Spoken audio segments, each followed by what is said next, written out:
Welcome to Legacy Coins. And before we go any further, I need you to stop whatever you're doing right now because what I'm about to show you is the kind of discovery that makes people drop their coffee, call their families, and immediately start tearing through every coin jar, every old drawer, every forgotten piggy bank in the house.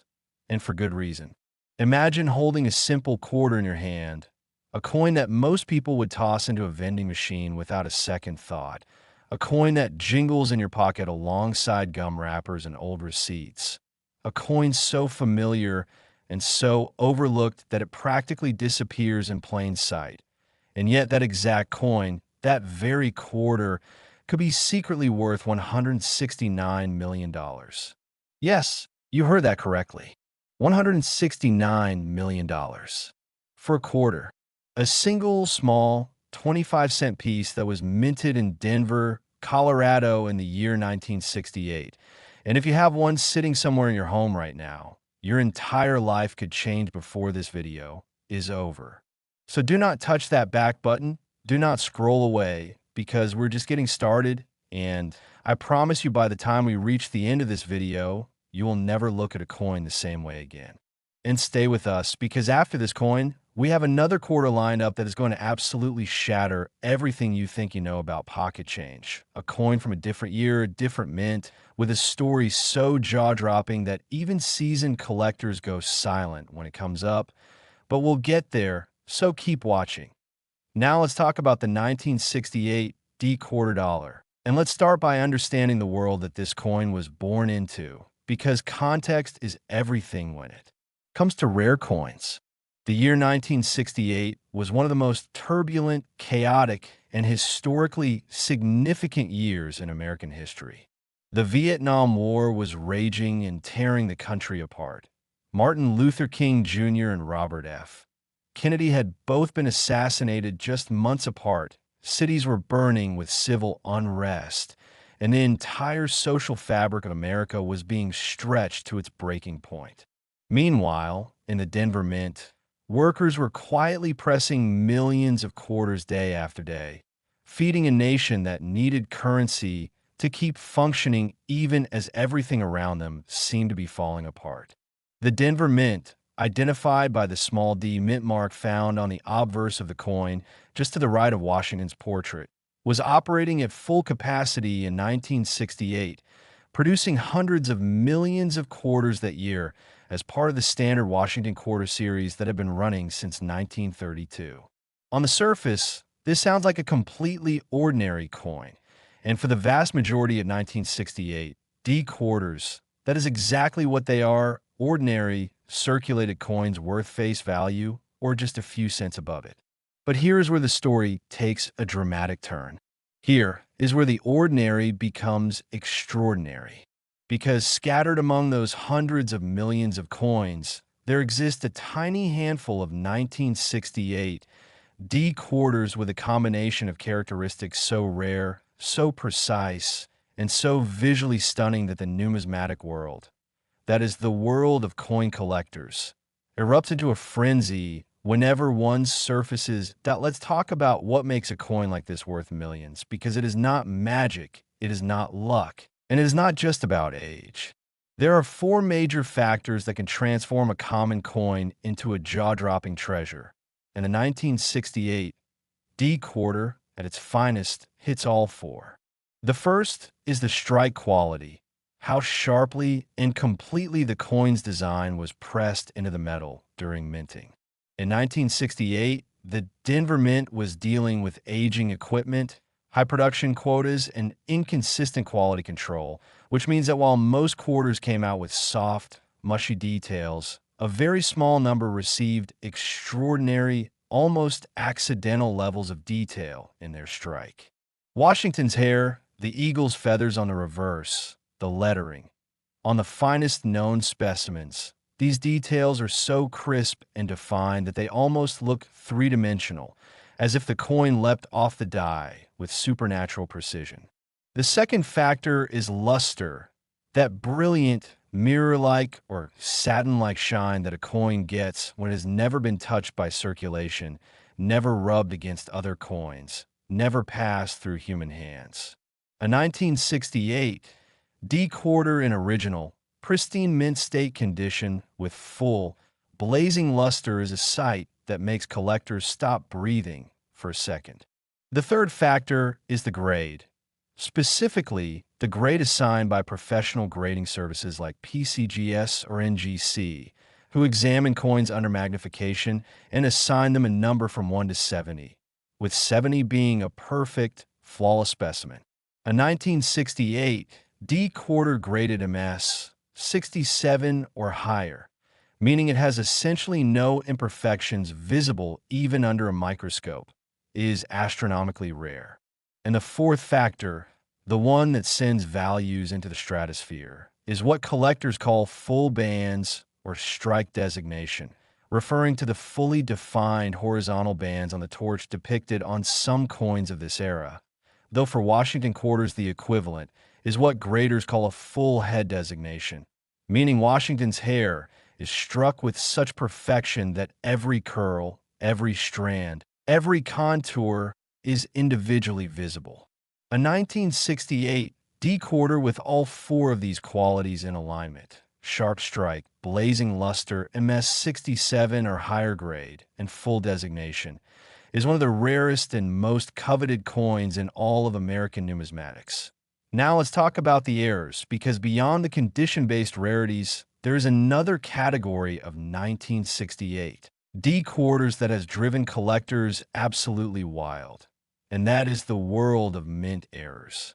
The late 1960s were a period of transition and occasional chaos at the U.S. Mint, and errors slipped through quality control more frequently than the Mint would ever care to admit.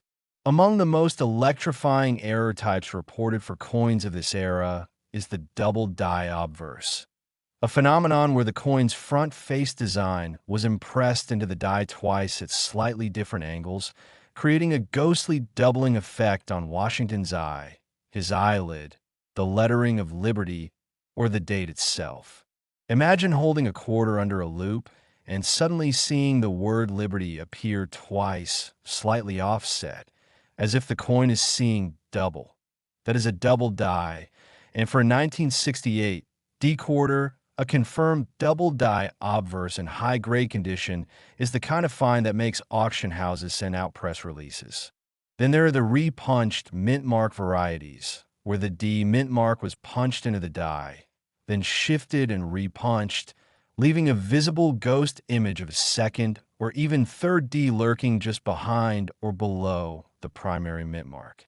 These varieties require careful examination under magnification, but once you see them, they cannot be unseen, and collectors will pay handsomely to own one.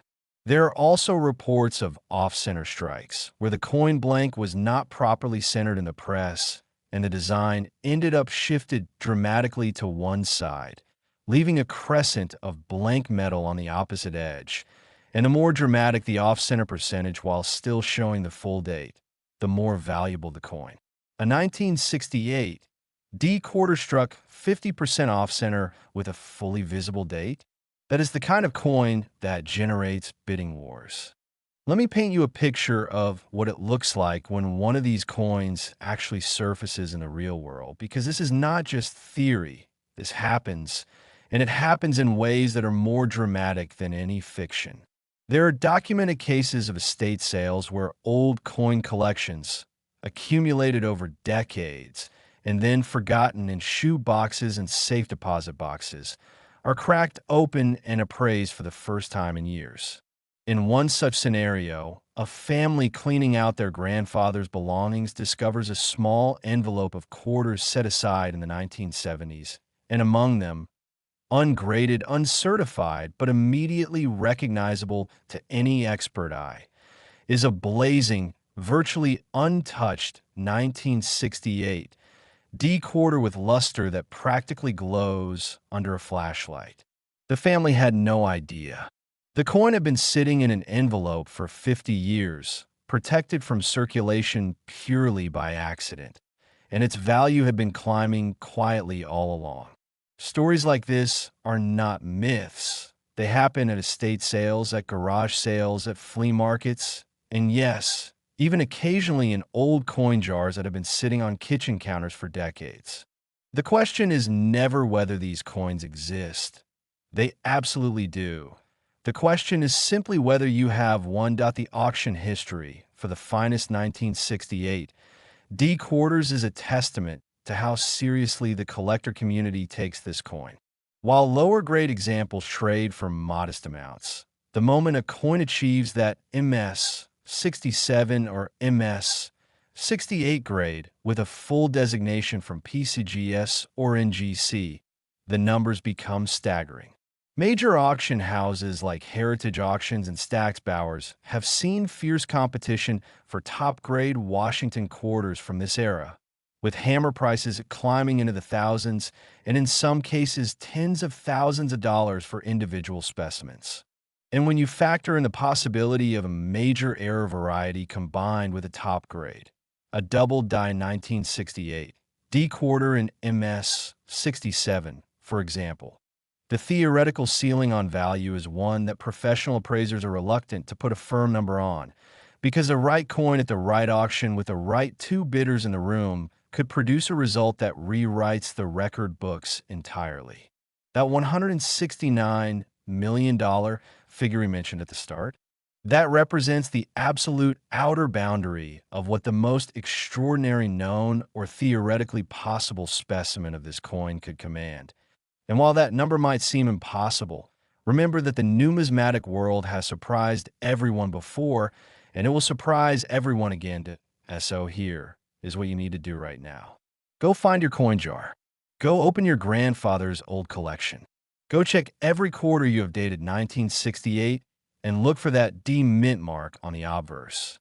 Look for doubling in the lettering. Look for a mint mark that appears slightly doubled or shifted.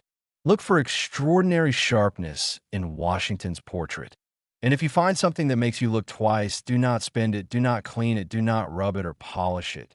Take it immediately to a professional numismatist or submit it to PCGS or NGC for grading, because what you might be holding could genuinely be worth more than you ever imagined. And stay right where you are, because coming up next, we have a coin that is going to push everything we just talked about even further. A quarter from a different year, a different mint marking, with a story of rarity and collector obsession that is going to leave you absolutely speechless. The value of that next coin?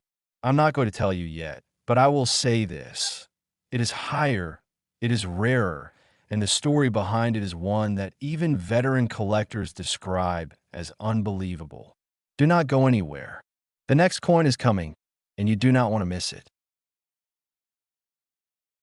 Next, the 1994 P quarter dollar. And before you say anything, before you even think about skipping ahead or stepping away for even a second, I need you to understand that what you are about to hear is the kind of story that the most experienced coin collectors in the world still talk about in hushed, almost reverent tones. The kind of story that makes a person stop mid-sentence and just stare. Because we're talking about a coin that was minted in Philadelphia in 1994, a coin that passed through millions of ordinary American hands, that bought gum and paid parking meters and disappeared into sofa cushions across the country. And yet in its rarest, most extraordinary form, this humble 25-cent piece, this 1994 P. Washington quarter dollar, has been valued at $179 million, making it not just one of the most valuable quarters ever documented in numismatic history, but one of the most valuable small denomination coins on the entire planet.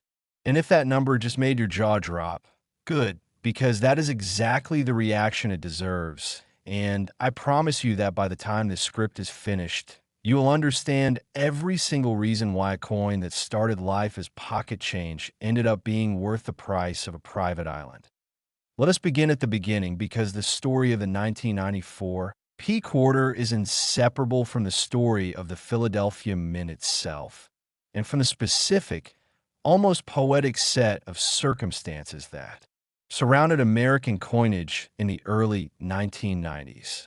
Philadelphia is the oldest mint in the United States, established in 1792 under the Coinage Act that first gave America its monetary identity, and it carries with it a weight of history and tradition that no other facility in the country can match. For most of its history, coins struck at Philadelphia bore no mint mark at all. It was simply assumed that Philadelphia was the default, the standard, the baseline against which all other mints were measured. It was not until 1980 that the Philadelphia Mint began adding the P mint mark to quarters, and even then, the mark was small, subtle, and easy to overlook. By 1994, the Philadelphia Mint was operating in full modern capacity, producing hundreds of millions of Washington quarters to meet the demands of a nation that was economically humming along in the post-Cold War era, with Bill Clinton in the White House, a booming stock market on the horizon, and a general sense of optimism in the air that made few people stop to examine the coins in their pockets very carefully. And that lack of attention, that casual indifference to the coins passing through everyone's hands, is precisely what allowed a small number of extraordinary 1994 P quarters to slip into circulation unnoticed, waiting patiently for decades until the right person with the right knowledge and the right magnification glass would finally recognize what they were holding. Now let us talk about what separates an ordinary 1994 P quarter, worth exactly 25 cents, from the kind of specimen that commands a value approaching $200 million, because this distinction is everything, and once you understand it, you will never look at a quarter the same way again. The Washington Quarter Series had been running for over 60 years by 1994, and the dies used to strike these coins were produced in enormous quantities to keep up with demand. But die production is not a perfect science. It never has been. And within the manufacturing process, there are moments of extraordinary, almost accidental perfection that occur when a die is prepared with unusual care, when the planchet, that is the blank metal disc before it becomes a coin, is of unusually high quality, and when the strike pressure at the moment of coining happens to fall within a narrow band of absolute perfection. When all of these variables align simultaneously, the result is a coin of such breathtaking visual quality that it stands apart from its millions of identical siblings the way a flawless diamond stands apart from a handful of gravel. The 1994 P quarter in its finest known state is described by professional graders as possessing what they call exceptional die quality, meaning the master die from which this coin was struck was itself in a state of near perfection, having been used for very few strikes before this particular coin was produced, preserving every microscopic detail of John Flanagan's original portrait of George Washington with a fidelity that is almost painful to look at under magnification. Washington's hair in a top-tier 1994 P quarter is not just generally defined. It is rendered in individual strands, each curl precisely delineated, the texture of the hair almost tangible through the lens of a professional loupe. The eagle on the reverse, spread-winged and proud, shows feather detail so sharp and complete that collectors have compared it to looking at a sculpture rather than a stamped metal disc. The lettering, United States of America, $quarter, e pluribus unum, is crisp and knife-edged, without even the slightest softness or weakness that plagues the vast majority of coins from this era. And the luster, that brilliant, almost electric shine that emanates from a coin that has never been touched by circulation. On the finest 1994, P quarters is described as blazing cartwheel luster, meaning that as you tilt the coin under a light source, waves of brightness roll across the surface in a mesmerizing pattern that looks almost liquid. This is the kind of coin that makes grown adults go completely silent. But the condition-based rarity, extraordinary as it is only one dimension of the 1994 P quarters legend. The other dimension, and this is the one that truly elevates this coin into the stratosphere of numismatic value, is the world of errors and varieties. And in 1994, P. Quarter has generated some of the most exciting and controversial variety discoveries in modern American coin collecting. Among the most sought after is the 1994 P double die obverse, a variety in which the working die used to strike the coin's front face received a doubled hubbing during its manufacture, resulting in a visible and dramatic doubling of design elements that could be seen with the naked eye under good lighting conditions. On confirmed examples of this variety, the doubling appears most prominently in the date. Look closely at the 1, 9, 9, and 4, and you will see each digit flanked by a ghostly twin, slightly offset and lower, as though the coin is trying to show you two versions of itself simultaneously. The word liberty shows similar doubling, and in the most dramatic known specimens, even Washington's, shows a slight but unmistakable doubled contour that gives the portrait an almost haunted quality. Finding a 1994 P double die obverse in high mint state condition is the kind of discovery that coin dealers describe as a career moment, something that happens maybe once or twice in a lifetime of professional numismatics. There is also the matter of the 1994 P quarters relationship with what collectors call the close AM and wide AM varieties. Technical distinctions in the spacing of letters in a motto that seem almost impossibly trivial to the uninitiated but represent enormous value. Differences to those who know what they are looking for. And then there are the mechanical doubling varieties, the repunched date specimens, and the small number of documented coins that escape the mint with striking defects that should have been caught by quality control. Off-metal strikes on planchets intended for other denominations.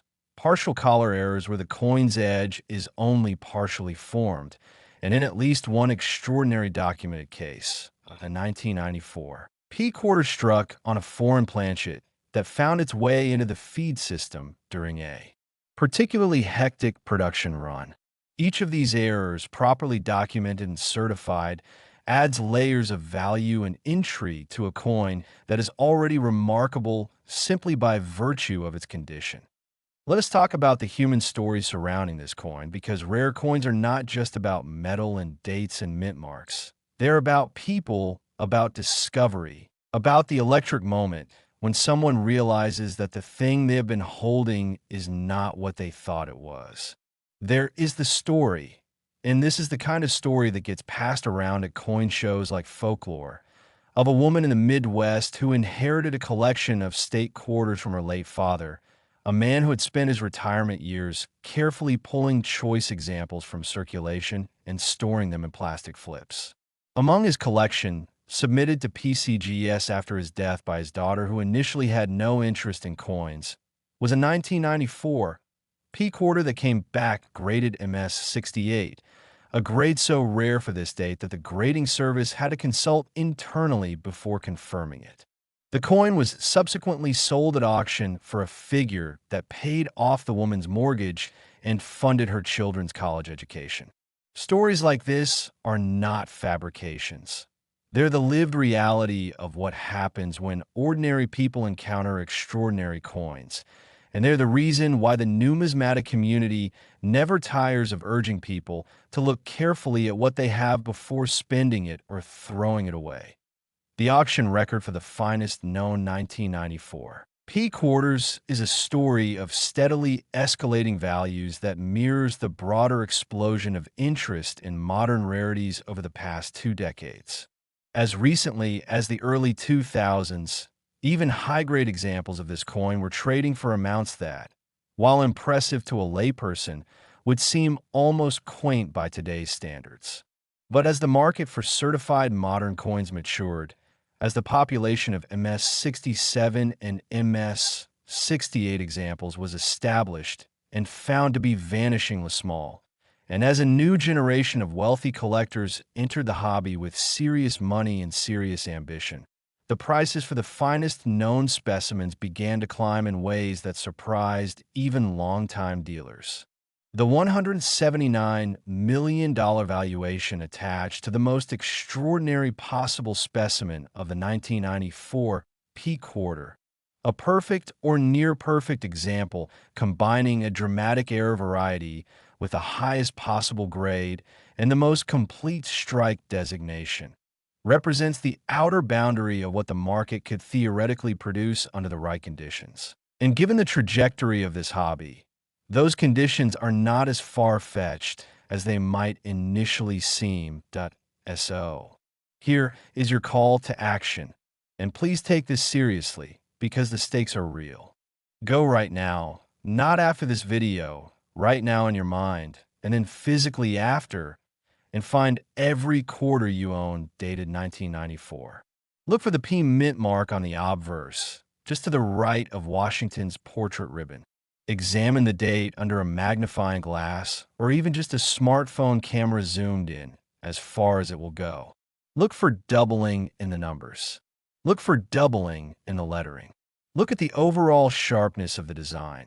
Does Washington's hair look crisp and detailed or soft and mushy? Does the coin have an original, untouched shine to it? Or does it look worn and dull?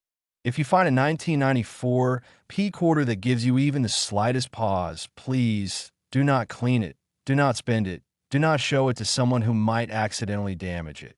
Take it directly to a professional, submit it to PCGS or NGC, and let the experts tell you what you have. Because somewhere out there, there's a 1994 P quarter sitting in a jar or a drawer or an old collection that is worth more money than most people will earn in their entire lives. And the only thing standing between its current owner and that fortune is the knowledge of what to look for. Now you have that knowledge. Use it. And thank you for watching Legacy Coins, where every coin tells a story, and sometimes that story is worth $179 million.